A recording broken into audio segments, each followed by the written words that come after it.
વિદ્યાર્થી મિત્રો આજે આપણે ધોરણ 5 ની અંદર વિષય કે કારણની અંદર એટલે કે ગુજરાતીની અંદર અસાઇનમેન્ટનું સંપૂર્ણ સોલ્યુશન આ વિડીયોમાં આપણે કરવાના છીએ।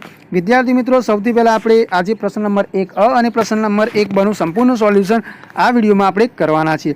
પ્રશ્ન નંબર 1 અ ની અંદર વિદ્યાર્થી મિત્રો પ્રશ્નોના ઉત્તર આપણે એક એક વાક્યમાં લખવાના છે। તો જોઈએ વિદ્યાર્થી મિત્રો, સૌથી પહેલો પ્રશ્ન છે ચારે સહેલીઓએ કેવી રીતે ખાધું? તેમાં આવશે ચારે સહેલીઓએ મસ્તી તોફાન કરતા કરતા એક જ થાળીમાં ખાધું। બીજું છે સાસુવહુ ફિયોનાને કેવી રીતે ઉછેરતા? તેમાં આવશે સાસુવહુ ફિયોનાને 2 પેઢી પહેલાંના રૂઢિ રિવાજ મુજબ ઉછેરતા। એના પછી પ્રશ્ન નંબર 3 છે મમ્મી પપ્પા દોડમ દોડ કરતા ઉપર કાતરિયામાં શા માટે આવ્યા? તેમાં આવશે મમ્મી પપ્પા દોડમ દોડ કરતા ઉપર આવ્યા કારણ કે બિલાડીની બીક લાગતા ચંદુ અને રમેશ માળિયામાં ચીસો પાડી રહ્યા હતા। ચોથું છે કાતરિયામાં કુલ કેટલા જીવ ભેગા થયા હતા? તેમાં આવશે કાતરિયામાં કુલ 4 જીવ ભેગા થયા હતા। એના પછી છે પ્રકરણ નંબર 2, એમાં છે પહેલો પ્રશ્ન વરસાદનો સ્વભાવ કોને કોને ગમતો નથી? તેમાં આવશે વરસાદનો સ્વભાવ બાળક, મોર, ચકલી, કૂકડો, ગાય, બળદ અને બકરાને ગમતો નથી। બીજો પ્રશ્ન છે વરસાદ સવારે વહેલો આવ્યો હોત તો બાળક શું કરત? તેમાં આવશે વરસાદ સવારે વહેલો આવ્યો હોત તો બાળક બહાનું કાઢીને નિશાળે ન જાત। ત્રીજું છે શામા પટેલે વૃક્ષો કેમ રોપ્યા હતા? તેમાં આવશે લાંબા ઉજ્જળ માર્ગે ઉનાળામાં છાયો હોય તો માણસ અને પશુ પંખીને વિસામો મળે, તેથી શામા પટેલે વૃક્ષો રોપ્યા હતા। પ્રશ્ન નંબર 4 છે વરસાદની મોસમને ચોમાસું શા માટે કહે છે? તેની અંદર પહેલો પ્રશ્ન એનો જવાબ આવશે વરસાદની મોસમ અષાઢ, શ્રાવણ, ભાદરવો અને આસો એમ 4 માસની હોય છે, તેથી તેને 4 માસનો સમૂહ એટલે કે ચોમાસું કહે છે।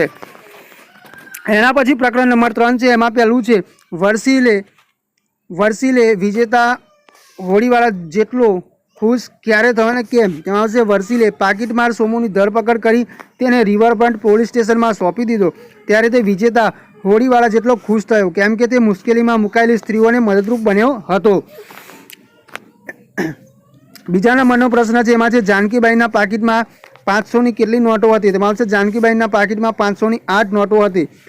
ત્રીજું છે વિજયના હાથમાં રહેલી દાબેલીની શું વિશેષતા હતી? તેમાં આવશે વિજયના હાથમાં રહેલી દાબેલીની વિશેષતા એ હતી કે બાજરીના પાઉંમાં સેન્ડવિચનો મસાલો ભરેલી અને કોબીજના પાનમાં વીંટળાયેલી હતી। ચોથો પ્રશ્ન છે રોજ સવારે ધીંગામસ્તી કાવ્યના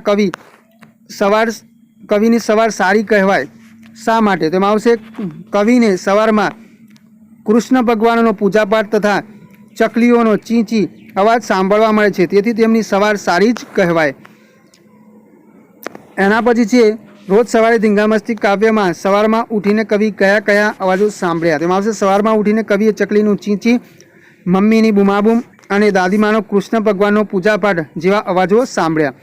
પ્રકરણ નંબર 4 છે, એમાં છે વસંતરાયે બારી પરથી પડદો કેમ ઉતાર્યો હતો? તેમાં આવશે વસંતરાયને એમ જ મનમાં આવ્યું અને ખુરશી પરથી ઊભા થઈ તેમને હવાથી હલતા પડદાને બારી પરથી ઉતાર્યો હતો। બીજો છે તડકો જોઈને લાયબંબાવાળાઓએ શું કર્યું? તેમાં આવશે તડકો જોઈને લાયબંબાવાળાઓ દોડતા બંબે જઈ સાયરન વગાડતા વગાડતા નાસી ગયા। એના પછી ત્રીજો પ્રશ્ન છે તરલિકાનું ઘર ક્યાં હતું? તેમાં આવશે તરલિકાનું ઘર નરસિંહ એપાર્ટમેન્ટ ટોલ નાકા ગણેશ બિલ્ડિંગથી આગળ અમદાવાદ 22માં હતું। ચોથું છે તરલિકાએ ઓછવલાલને શું આશ્વાસન આપ્યું? તેમાં આવશે તરલિકાએ ઓછવલાલને આશ્વાસન આપ્યું તડકો તમારાથી હજી 5 ફૂટ આગો છે, પછી ફિકર શું કરો છો કાકા? હવે પ્રકરણ નંબર 5 છે, એમાં છે બચ્ચાએ પહેલવાનને શા માટે તમાચા માર્યા હતા? તેમાં આવશે માદા બચ્ચાને પહેલવાને હવામાં ફગોળી દીધું હતું, તેનો બદલો લેવા તેને પહેલવાનને તમાચા માર્યા હતા।